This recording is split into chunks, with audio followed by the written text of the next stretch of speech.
Okay, well, the job scam report is back. If you listen to the podcast, thank you very much for joining us. If you're watching the video, thank you for checking in with us here. We're willing to answer questions, engage with you guys.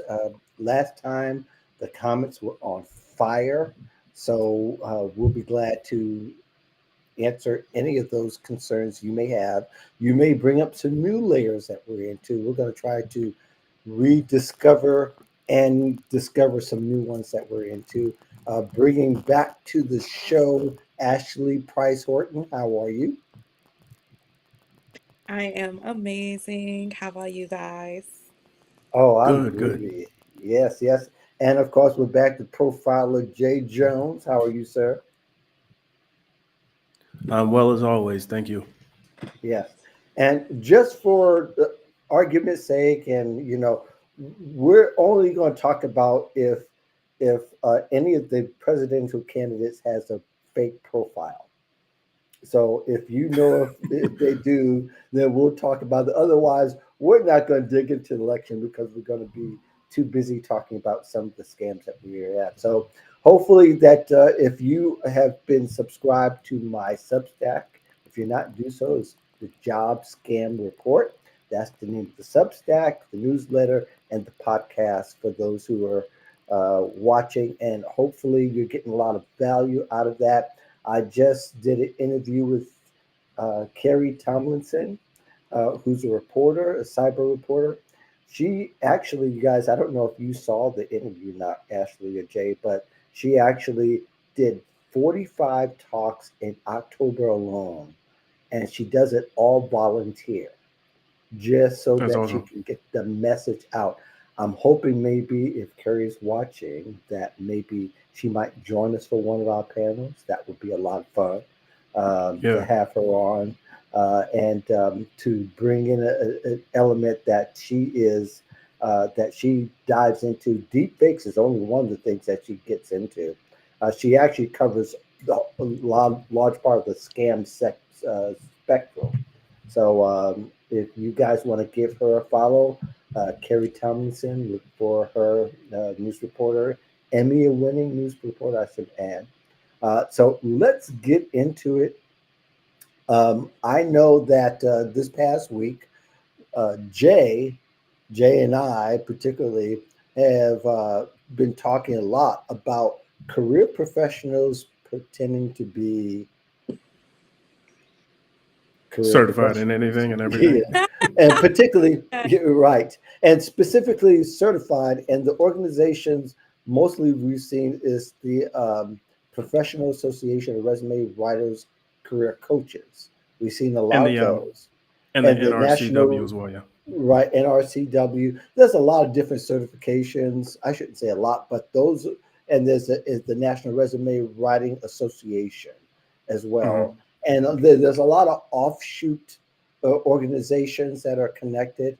Some of them include a lot of career professionals from various places. So I imagine, and Jay, you can kind of elaborate a little bit further, but looking at the macro, I can see college career counselors eventually being Yeah. imitated if they're not, which could endanger the students and probably not just on LinkedIn. I can see other people being uh, content being copied and put on in other areas. So, in the way that you've been looking at it, you've been concentrating though on the ones that have the certifications, and you look through the directory and you don't find them. Correct. Yeah, because one new wrinkle in it is what the scammers will do is they'll put previous years like 2014, 2016, Mhm. because you have to renew the certification every year or two, and it makes it look more plausible if they use an older year, so that you look on the website and you don't see them and you're like, oh, they just didn't renew, but they're legitimate. But actually, that's another way that they can trick you. Yeah, yeah, I can see that being a credibility. The longer you've been, you can seem more credible. But if Yeah, because I'm sorry to cut you off. go Go ahead. ahead, go ahead, go ahead. Because I encountered one gentleman. He had a certification, I believe, from about 2009 or 2008, and he just simply didn't renew it anymore. But at that time, he actually was certified and he listed it on his profile. So it's not an issue of him being deceitful. He literally listed the year he had it, but he just never went through the process of renewing it. So that does happen where you come across somebody who's legitimate who just opted not to continue recertifying. But it kind of makes them, you know, kind of a scapegoat in the sense of that other people will copy his file and use the same content and bait other people. Because I honestly, there's a lot of people who don't care what certifications you have as long as you're able to Mhm. help. Yeah. That is the case. But at the same time, if you pretend to be, then I would think, and to extend this discussion a little bit further, that people who are certified should be speaking up a whole lot more publicly. Now, I've talked to a couple of them and a couple longtime friends who are Mhm. great people. Erin Kennedy, I'm giving you a shout out here, but Yeah, specifically in she's talking to cool. her, yeah, she's cool. I've known her for more than 10 years. And so I know if I saw something that tipped me off that's Erin, I'm going to tell Erin, and I'm going to tell Erin, you should, you know, hopefully Erin, she would report it, is what she's been doing. She says she's been reporting, and then these sites get taken, or these people get taken down.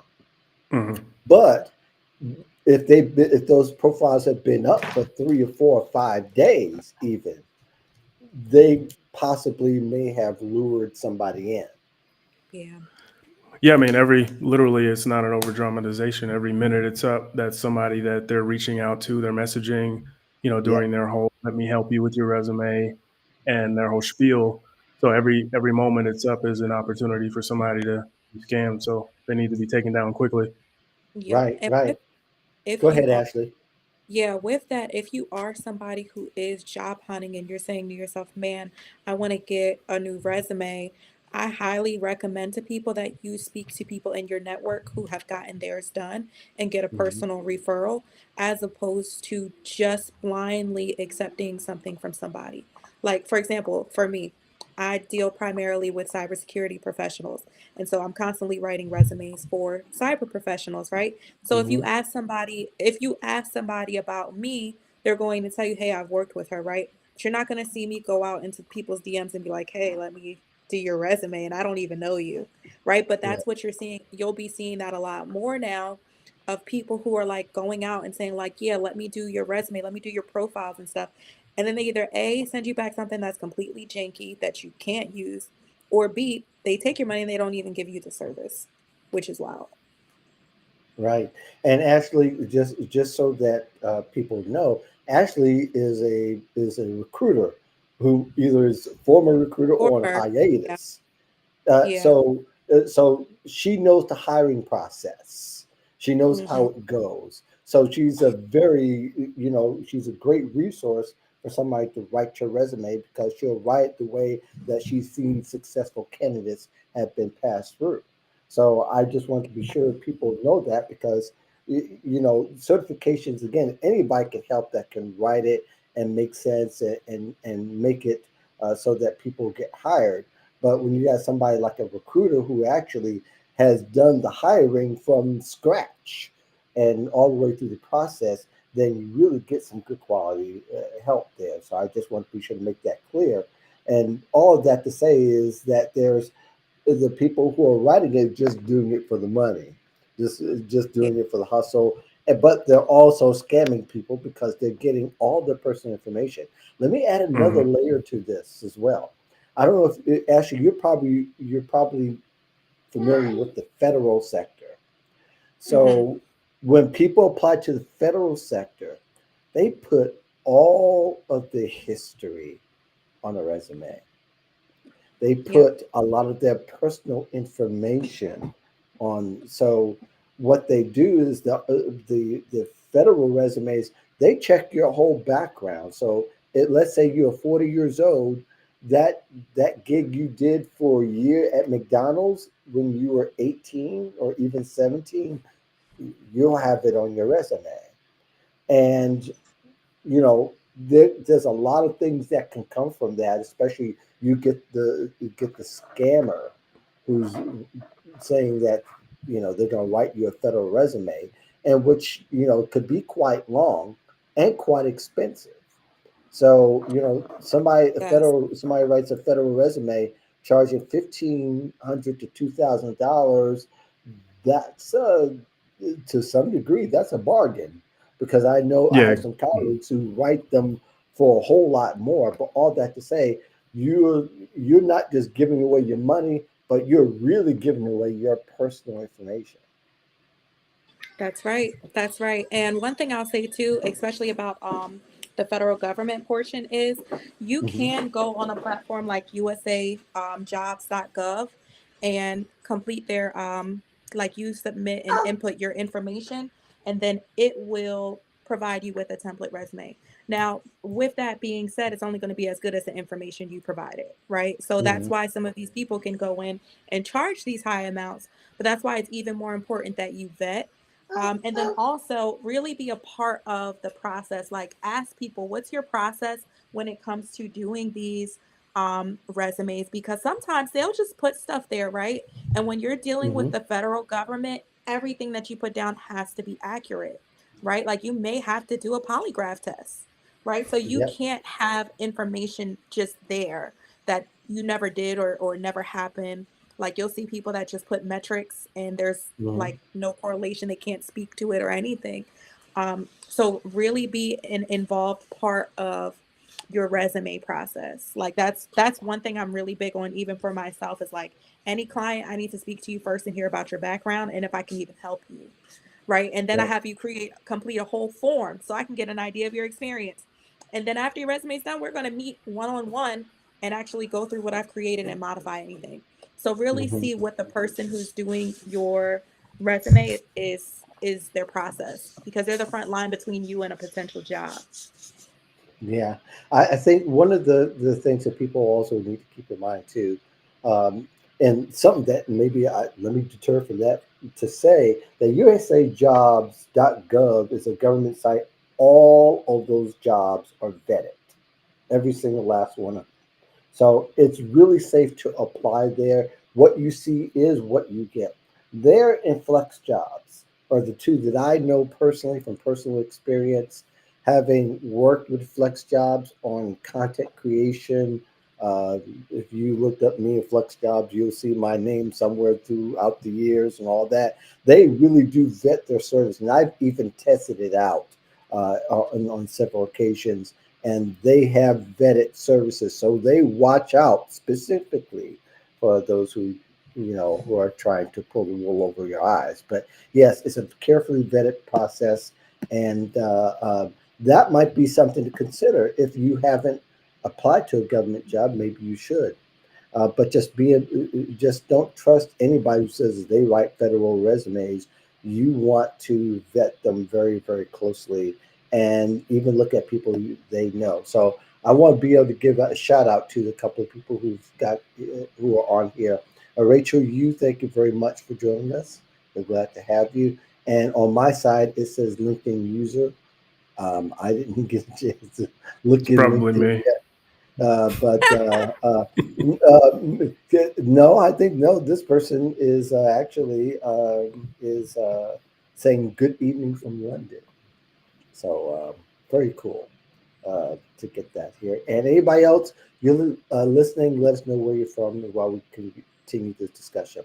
But going back to the fake resume writers and maybe some solutions, I think calling them out is definitely a solution, because their content could die from overexposure, if you know what I mean, in the sense that Yeah. they're exposed enough that they will just go away, because LinkedIn isn't catching them as fast as we'd like to see. If they're up 4 or 5 days, like we were talking about before, the damage could have been done. Hmm. Yeah, because that's why I specifically tagged the company, because whenever you search a company any tags relevant to that company appear with their name. So like, one of the most popular ones was 10 Star Resume Limited. If you search that name, then you see my post right underneath. So it's like you can't escape it. And then the most recent one was Step X Resume. As of this morning, that website, as the owner actually contacted me while you were speaking earlier, and he said he's Mhm. going to issue a DMCA takedown notice to get that website down because they copied the entire website.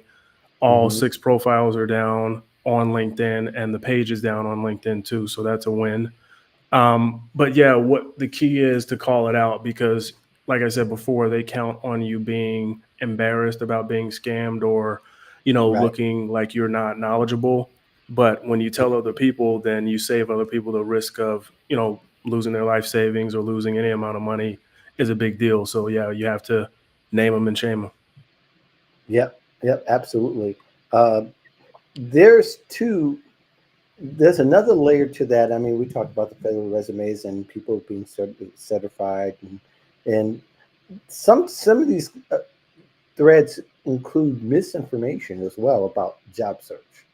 I mean, where these people are getting this information from, I'm not exactly sure.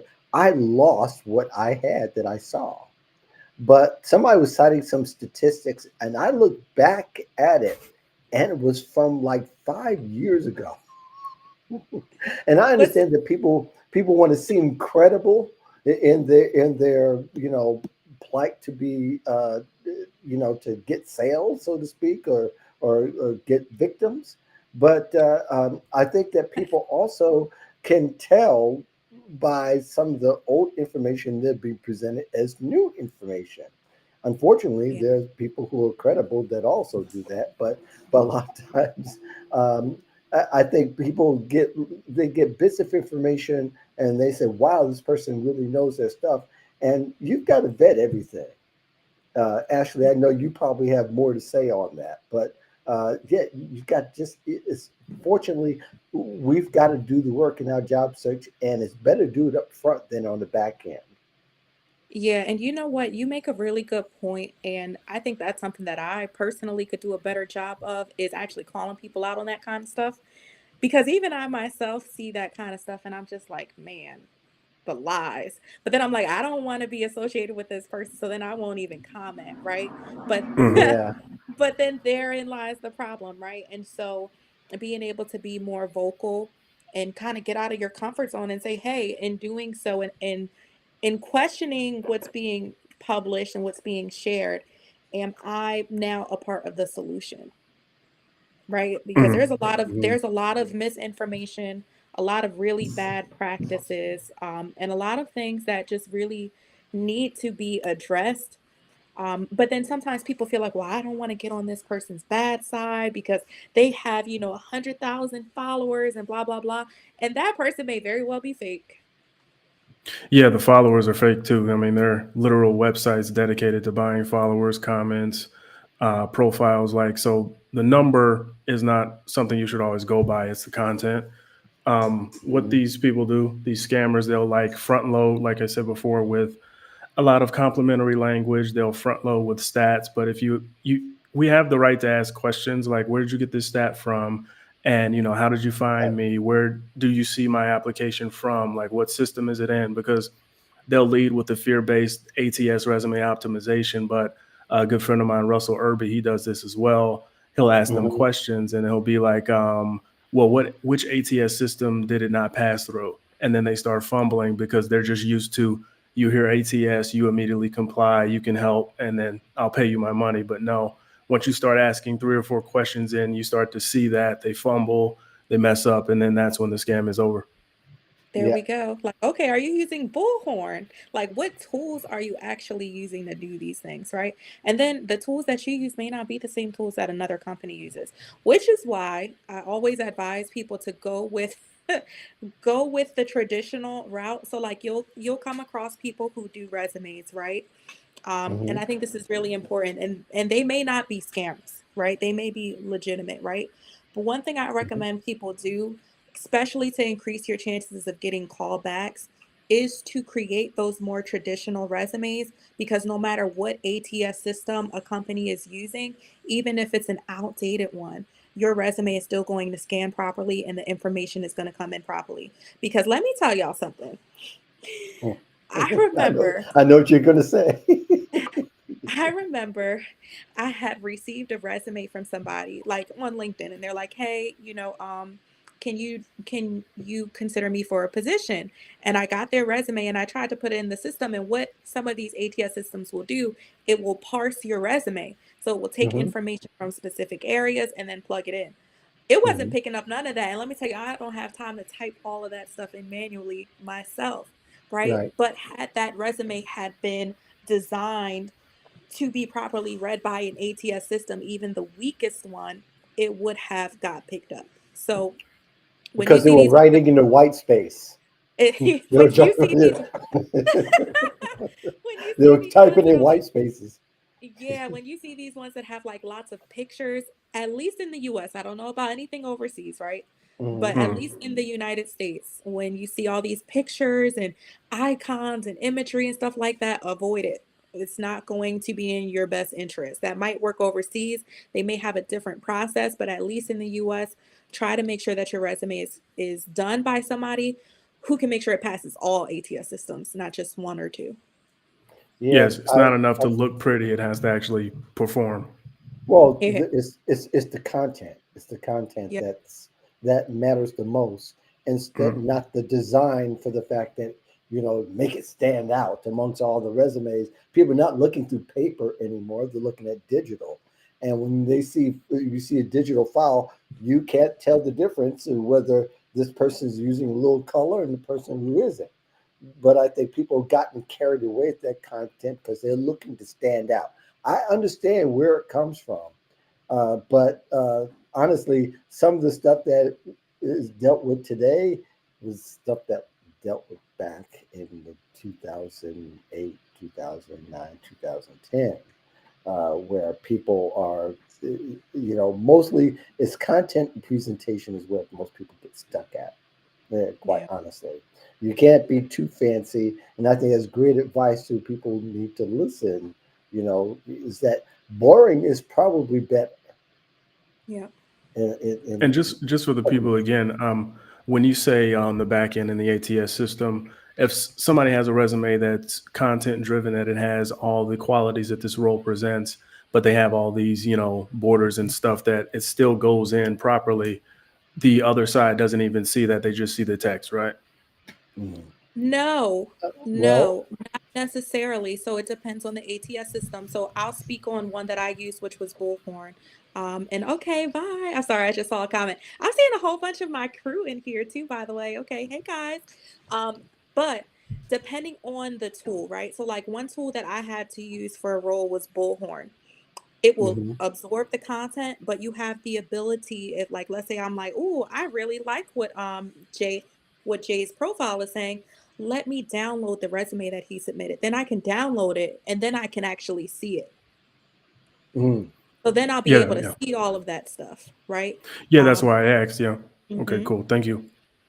Yep. no, that's good information. I think too, there's a question of whether people should use graphs or not, and that whole thing. And that again, that's an age old discussion, where a lot of times if you're able to articulate the measurements, graphs wouldn't necessarily be a have to have.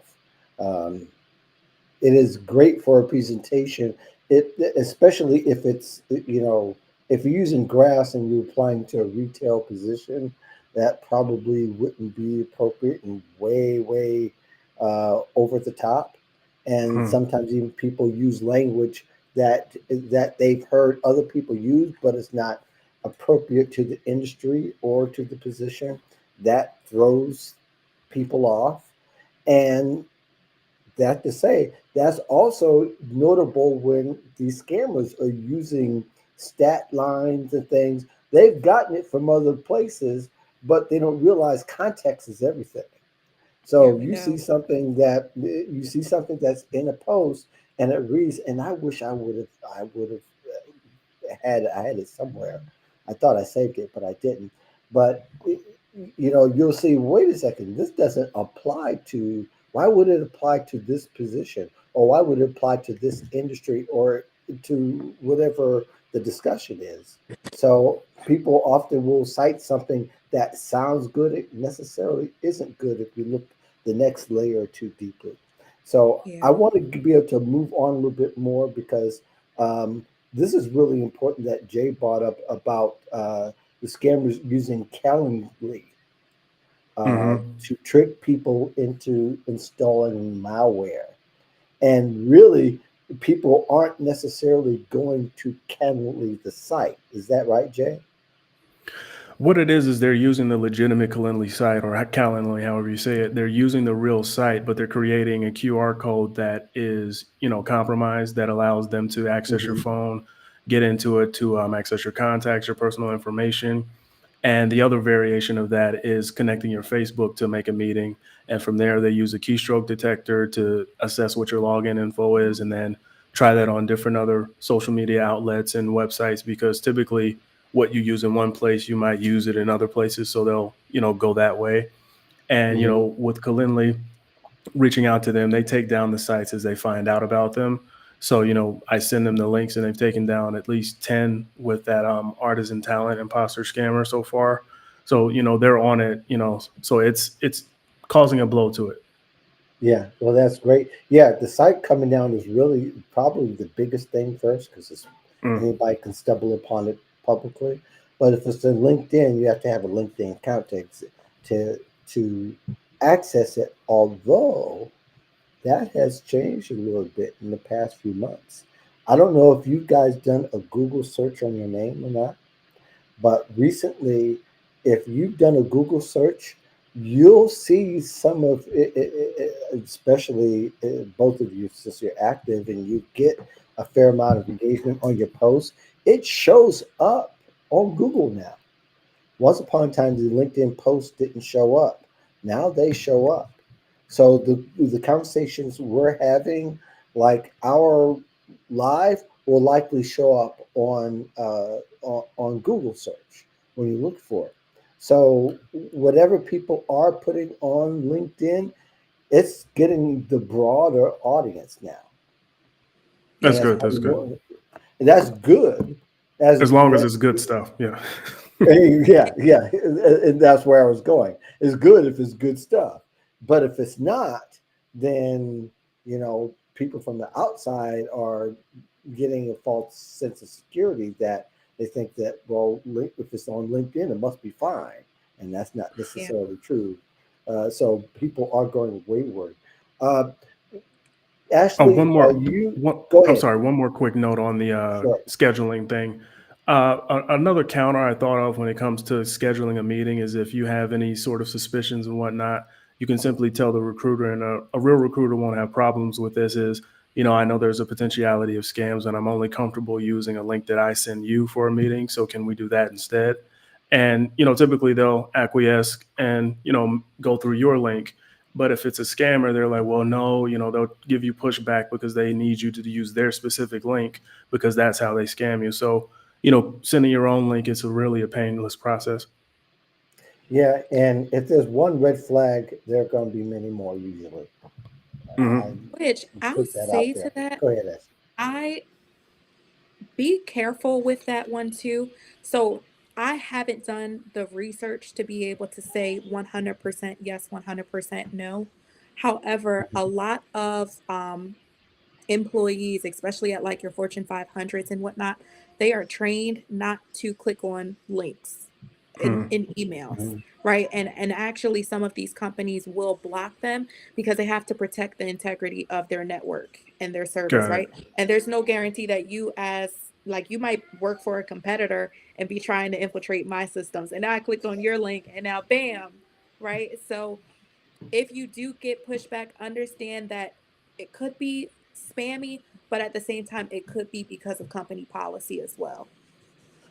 Hold that thought there. I'm going to progress, but I'm going to kind of come back to that because I just had a conversation recently, which I told you guys about earlier with Kerry Tomlinson, which kind of relates to that very scenario because I can see how things could go left, but it's not the way that most people think. But I just want to be sure that we covered that anybody sending you a link for everything, anything, that's why it's important to do the research behind the person that's sending you when you're interacting with you, because that's where it's all at.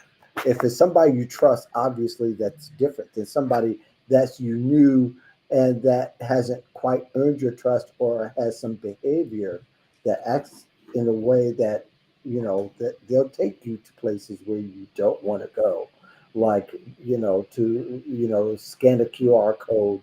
Now, usually most recruiters that I know are very forthright and forthcoming with what they have, the reason why they want to talk to you, and they're able to give you whatever you need. And I think even in the conversation, say, "Hey, I'm just trying to make sure that you are who you say you are."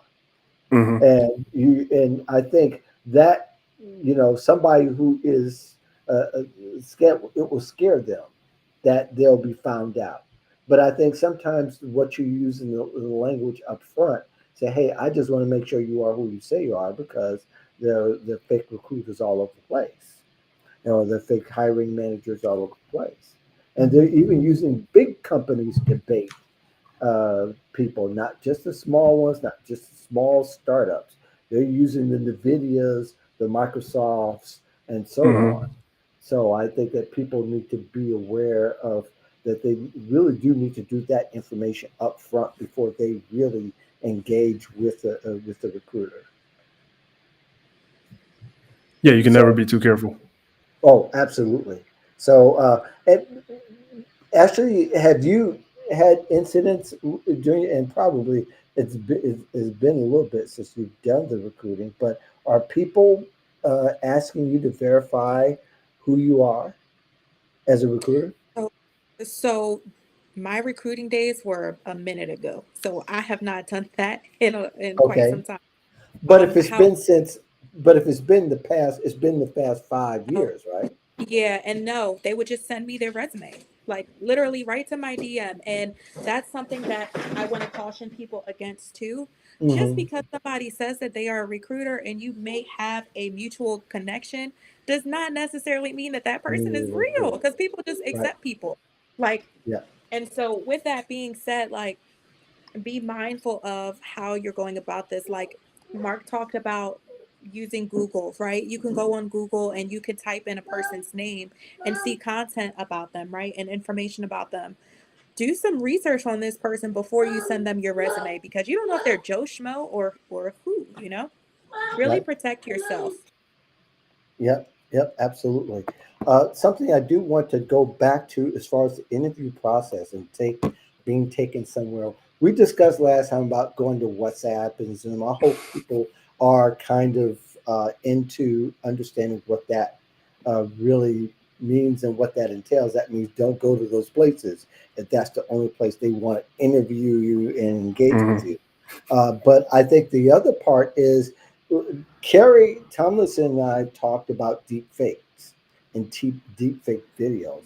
And during our conversation, we talked about the scenario where, let's say, somebody brings you to a place that you don't recognize before, and then they can actually use deep fake videos to further gain your trust so that you can go all in on this fake interview. I mean, If only they got a real job. Yeah, right. But deep fakes are going to be. We're going to see a lot more of those. I think we're going to see those in our, on LinkedIn shorts and things like that. I don't know if somebody's going to dare to do a long form, because basically you could eventually spot a deep fake video.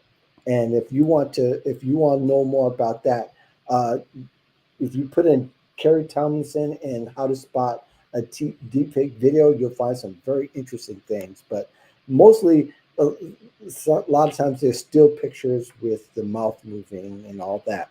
If you do a current interview now, one of the first things you may incur is, say, somebody, it says what they want to do, kind of like, well, hire view offers companies, and you'll interview with the first person could be an avatar. Well, to make it real, that that person's mouth is moving, and yet the frame is still. that could possibly be a very legitimate one. But at the same time, it may not because of some other signs, often because the quality is not good and all that. But deep fake videos are going to be a thing here in the future. In fact, I would even say that it's current. It's just not, probably not as widely used as yet. But I think people need to be aware to start thinking about those things because you're going to have to vet all the information that comes before you. There's no real safe space without it. I don't know if you guys have any experience or any comments about that, but I think if we realize that people are using artificial intelligence in a good way and a bad way, Mhm. you gotta look out for the fake way. Yeah. So, uh, I go mean, ahead. it's troubling because I see the AI headshots and they're used by real people, but that's because they don't yet have a professional photo. But an unknown part of that is you're rendering your likeness to the entity that allows you to create the headshot, and so that likeness, if that data is breached, then they have your likeness and they can use it in deep fakes across the web. Hmm. It's a messy situation. That's why I'm against it. I understand you want to portray a professional appearance, and so that's why you should just set your own self up and take the picture yourself instead of giving your likeness and appearance to AI. But that's a different level to have a whole interview with a deep fake person. And Yeah. let me also say, when it comes to those kinds of companies, make sure you're reading through the terms and conditions and the privacy policy, because what you'll come to find is a lot of them are selling that information and data, right? So you just want to make sure, like, how is your image being used, and will there Hmm. be potential consequences, especially these tools that are free, right? Like, you guys, I don't know how many people do this, but I'm very hesitant about like going on my mobile device and downloading a free AI, change your picture, add a filter kind of I thing. haven't done 'Cause, it yet. okay, Yeah. where are you making your money at on the back end, right? So that's one of the ways you can safeguard yourself. And then two, when you do validate that a company or an individual is actually legitimate, I highly recommend keeping a spreadsheet like in Excel of like the person, the company that they're with, what's that company's legitimate career website and link, right? Like I know I just kind of like pivoted a little bit, but like keep track Hmm. of these things. Number one, it's going to keep you from having to do a whole ton of research over and over and over and over again. But two, you'll have something to go back to. So if you are job hunting, you can say, okay, let me just go back to my sheet, click on this career thing and see if there's a position that they've posted recently, right? Hmm. As opposed to having to Hmm. depend on LinkedIn and wondering, are they going to hit you with the QR code you got to scan and now you're scammed, or a Calendly link and now you got all this malware. Like there's a lot, right? So I know I see a whole bunch of my community members in here, and the I was other going to week they were say I all, was going about to go through the comments and yep, dig into some of those. So yep, There's I saw. another. Oh, there's go one ahead. more Go key ahead, Joey. point. Yeah, there's another key point regarding the selling of your data. That's a workaround. They'll say they don't sell your data, but what they'll do is sell advertisement. But in the advertisement, they send. It's called like Google specifically. It's Google Ad Exchange. They send data associated with your Google account during this ad auction process, and that can include information like your age, location, and interests. So while they didn't directly sell your data, they sold the list that has your data for ad space. So that's how they get around it. Well, Mm, you know what's interesting, and in back in June and July, I was saying this a lot. When people fill out applications, a lot of companies don't tell you how they're using that data. Nope.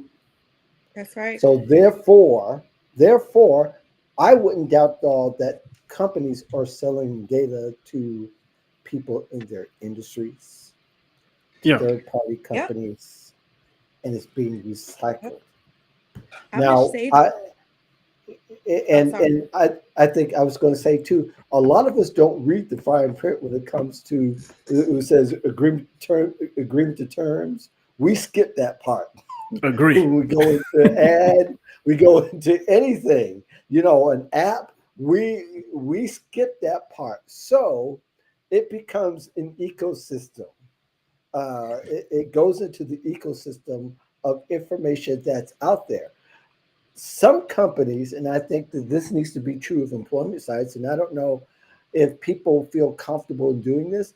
I say if you care about your how your information is being used in the long term, that you learn to look for uh, how before you fill out an application, go do the research to see what they say about how they're using it, because some Yeah. companies even have you decide how you would could do you mind being sold to a third party, put no or yes, or do you mind uh, your information being used in a survey or questionnaire and only printing data? No, yes, things like that.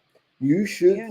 take the extra few minutes to fill that out, because that's where you're going to get companies, and I'm not making fun of companies. Let's say it's Aflac, and Aflac comes and they're offering you a great position. It sounds like a great position until you see it says commission only.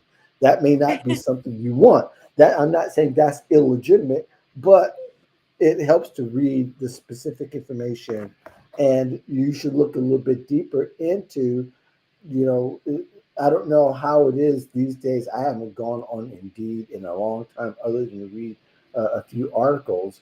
Where if you're filling out information on Indeed, does it tell you how that information is being used? Because it's also the aspect of ghost jobs, which we can table to next time, and So how that data is being used.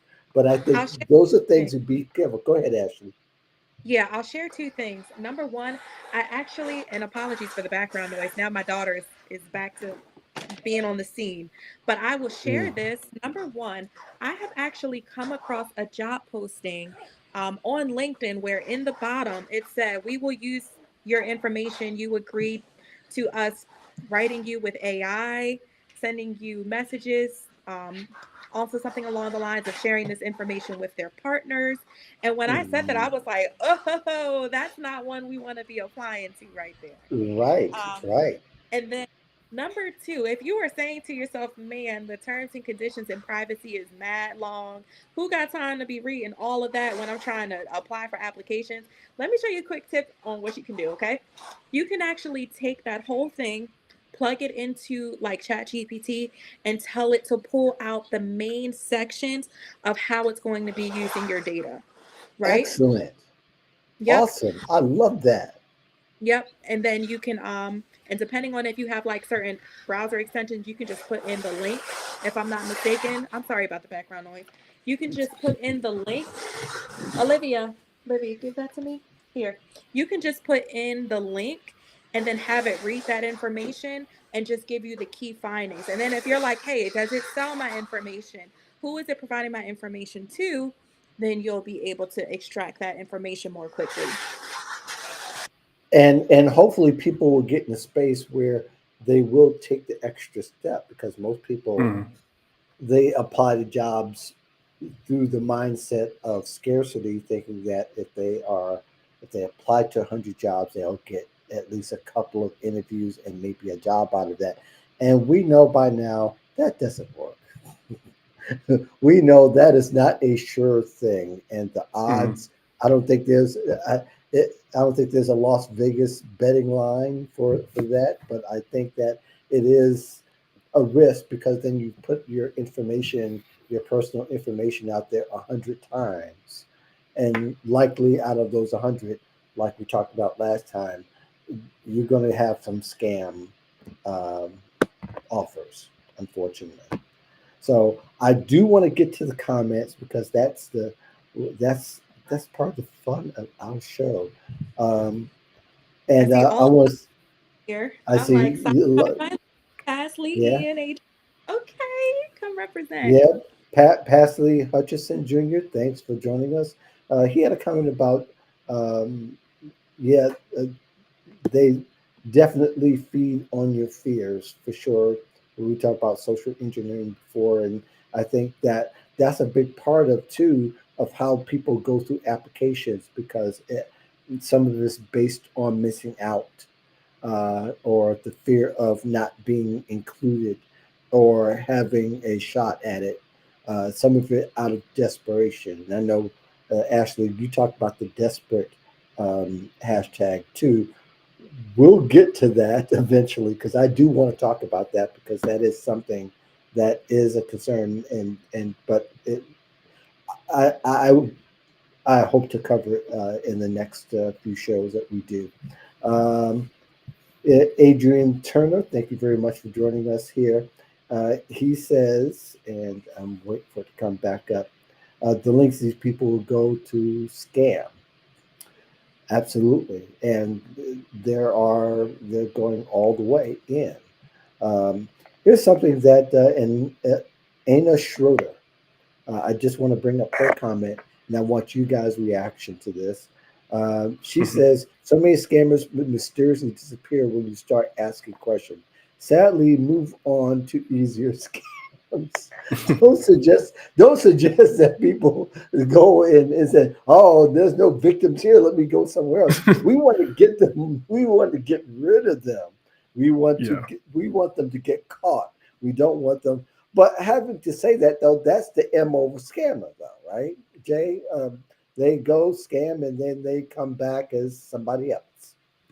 Yeah, most recently I was talking about I have a case about Corn Ferry scammers, and they Uh, all refer to themselves as part-time recruiters for Corn Ferry. Same, boilerplate copied message, maybe like they changed one word or whatnot, but it's typically one photo, minimal contacts, it's a new profile.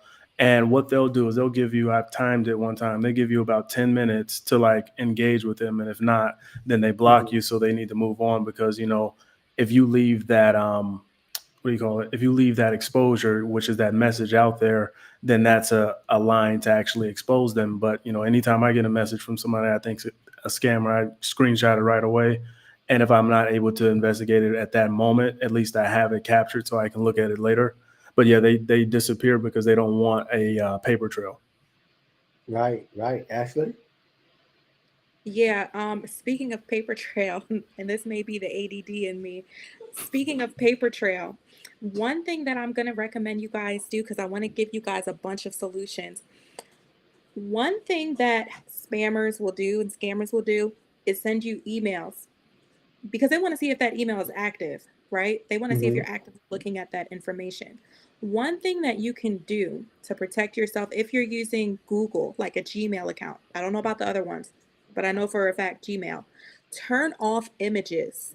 The only time that images are allowed to be downloaded is when you manually accept and allow it. And why? Because Oh. what ends up happening is with Gmail, it will send that person a notification that you've opened your email even without a read receipt. But if you turn Mhm. off images, the person will never know that you opened their email unless you allow the downloading of images. And what Mhm. you'll come to find is that some companies are sending, like even me, like when you run marketing messages with like ConvertKit or whatever tool, it will let you know what the open rate is, but you've never put an actual image in there, right? But in the hands of a scammer, if they're trying to see, okay, which of these emails are active, how can I find their information potentially on the dark web, get their passwords and stuff like that, and gain access to their accounts when I know this one is active? So maybe I can't get you, but maybe I can send John over to get you. Maybe I can send Billy over here to get you. Hmm. If I can Decoy. add Yeah. if I can add a little hack as well, if somebody's sending a lot of the scam emails are coming from Gmail accounts, right? So if you put their person, let's say you don't necessarily have to open to get the email address in some cases. Put the email address in an empty, like you're filling out, you're going to send someone an email. You can go to Gmail and put the same Gmail in. You can see if an image does appear or not. And you might be able to Google it to find out if there's other people more. And there's been a couple of times when I found there are multiple the same names, different images, but they all had the same. They all have like they're all recruiters or they're all engineers, which is silly. But then that tips you off in knowing. that that person's is out to do any good. So I think that that's something that, Rachel, I agree. Everybody should Google themselves. Everybody should Google themselves, uh, not for vanity's sake, although that's good too. That's not a bad idea to see what's being said about you, but it's possible that your name could be used on in a scam, or even Yeah. your name and your picture. And in fact, I would even venture to say go to some of the other social platforms to be sure that your name isn't being one. You can make sure that nobody's be searching your name because of put somewhere you really work where there were incidents and names being dropped. That's one way to make sure that you're okay at that front, but also to make sure that your image isn't being used for schemes, and report it if it is. Do that work as well. They may only just have whatever content they put on LinkedIn or somewhere else, but they're scraping from all different social networks, not just LinkedIn. I just want to be sure we're clear about Yeah. that. Uh, Go Mhm. ahead, Ashley. I want to add to that because even me, I myself have fallen victim. And I want to share this story with you guys, and I'm going to be super quick. If you Mhm. guys are thinking, I want to go the route of like freelance, right? And I want to offer my services to people, Mhm. right? I have used a platform like Fiverr, literally Fiverr, signed up an Mhm. account, created my page and everything like that. And then I got a notice from support that I could not continue because they had to do some verifications. But what I didn't realize at the time was that actually it wasn't Fiverr that was writing me. It was a Mhm. scammer. And they scammed me because they were paying attention to when did a new account get created. And when that new Right. account created, then they sent me this email. So they were able to get my ID, my location, Wow. everything under the guise of this is a background check. And so, why am I saying this? Even if you come across an opportunity and you think it is legitimate and they want you to do a background check, do not let that anxiety fool you into willingly give your information without vetting.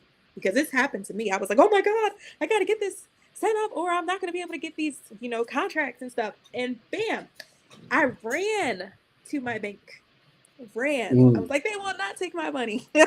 Right. Right. Ran and closed it down. Right. And so just be very careful. Another gentleman just recently reached out to me and he said, hey, I got this offer. I thought it was so great. They told me I needed to order some equipment. I ordered it and all of the money in my account was gone. Everything. Right. So, one of Mm. the biggest things that you can do is prevention to protect yourself. Yes, it takes a little bit of extra effort, but it is as opposed to the consequences of what can happen. Yeah, most of bank apps these days, I don't know when that happened, but you can actually shut, you can put a stop on all any transaction on your account if something has happened and you might have actually given your information uh, yet. So that way you don't necessarily have to scurry down to the bank Run. to physically do, but you can do something and call the Mhm. bank and say, hey, is there anything being presented in my name or being presented to me that looks suspicious? Let me and tell them what happened. And it's good to log that with the bank because a lot of times you're not the only person and they may be even on the case of finding out who's because Mhm. they're prosecuting on the low key. These major banks are prosecuting, like Chase. They're prosecuting these Yeah, folks. Chase. Yeah. You They There's are one. after. Okay. Go I ahead. said that's where I worked when I Uh, was a software engineer.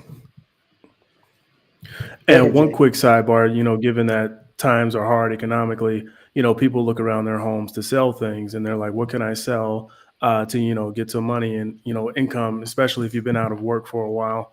And so what people Right. will do is list stuff on Facebook Marketplace, but there's a scam there with Zelle. And so what people do is they'll buy something from you and then they'll lodge a complaint with Zelle saying they never received the product or it's a Right. fraudulent charge. They get all their money back and they took what you sold them. Yeah.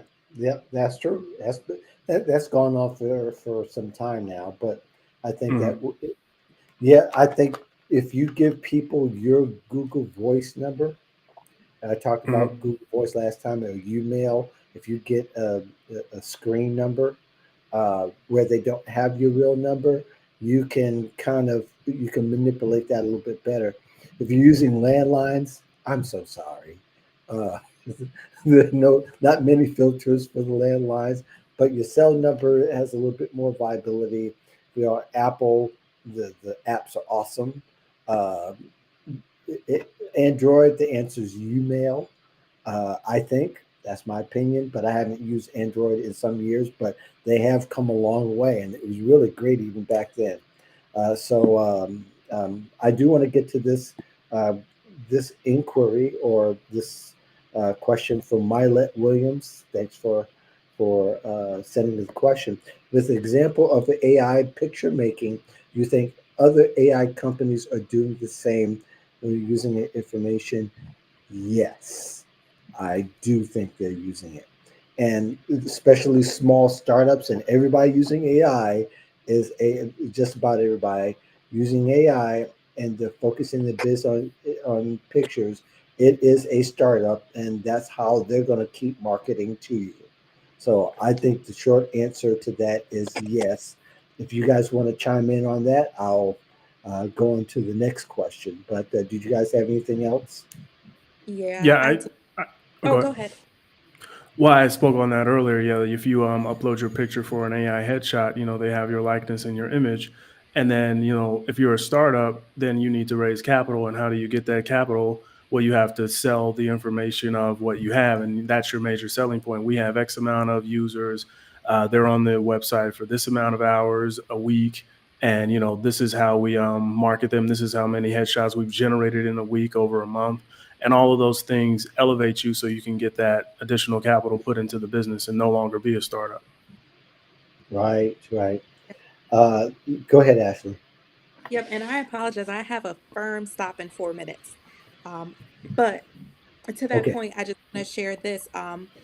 Just go in and read what the terms are, because one day you're gonna turn around and you're gonna see a post and it's gonna look just like you, and it's gonna be you, and you're gonna be like, how the heck did they do that? And you will have granted them those rights potentially in using the terms and conditions, right? And so just go through and read them and make sure that you actually accept what it is that they're doing with your information. Great point. And being that you have a hard stop in 3 minutes, um, we're just going to call it the show. So that because you know how we start to talk and we get too deep to turn back. So I don't want to do that. But Jay, where can people find you? Are you anywhere else other than your website? LinkedIn/n/Jones. Do you copy? And working on some other things at the moment, but you can find me in those spots. Good deal. And you still have your banner up? I took it down this morning, but I'm gonna add it back. I'm just doing some things right now, playing around to see Okay, how the I was just yeah, yeah. I was just saying. And are you adding it back visible or not visible? Well, it's visible to recruiters only. Okay, So I good switched to it this know. morning. Yeah. Good to know. I may be asking you some questions about that later that we talked about in the past couple Oh of yeah, weeks. I did want to speak about that, but yeah, we're out of time. Yeah, we're out of time, but we'll put that on our for the next show. I I know put still Ashley, I part put three. Jay's information. Yep, and I put their information so if people want to capture that on the screen, they can. You can go back and listen to the show on the LinkedIn post. Eventually, it'll be up on the podcast, and also I'll also post the YouTube link if you prefer to watch the video on YouTube, in case you might have that app that has the continuous play. So, in the meantime, thank you very much for listening and watching the Job Scam Report. Appreciate you guys' time. You guys take care, be safe, and if you have any questions, hit us up.